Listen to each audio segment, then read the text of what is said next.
আসসালামু আলাইকুম সবাইকে। সবাই কেমন আছেন? আজকে একটি ম্যাজিক্যাল প্রোডাক্ট নিয়ে চলে আসলাম, যেটা ছেলে মেয়ে উভয় ইউজ করতে পারবেন এবং 100% অরিজিনাল অথেন্টিক প্রোডাক্টটা আপনারা আমাদের কাছে পেয়ে যাবেন।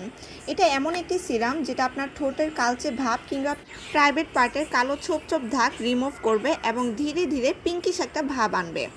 এটা অনেক ভালো, যারা রেগুলার ইউজ করবেন তারা অনেক ভালো একটা রেজাল্ট পাবেন। যারা রেগুলার বাইরে বের হন, অফিসে, ভার্সিটিতে কিংবা যে কোনো কাজের জন্য বাইরে বের হন, আপনারা রেগুলার এই সিরামটা ইউজ করবেন, সারাদিন আপনারা অ্যাপ্লাই করতে পারবেন। এটা আমি যখন আমার হাতে অ্যাপ্লাই করছিলাম খুব সুন্দরভাবে এটা মিক্স হয়ে যাচ্ছিল এবং খুব সুন্দর একটা পিঙ্কিশ ভাব আসছিল। যেহেতু এটা 30 গ্রাম ওজনের একটা সিরাম, আপনারা এটা মিনিমাম হলেও 9 থেকে 10 মাস ইউজ করতে পারবেন অনায়াসে, কারণ এটা খুব অল্প পরিমাণে দরকার হয় এবং অল্প পরিমাণে নিলেই কিন্তু আপনারা খুব সুন্দরভাবে অনেকখানি জায়গায় অ্যাপ্লাই করতে পারবেন। নিতে চাইলে বায়োতে আমাদের পেজের লিঙ্ক দেওয়া আছে।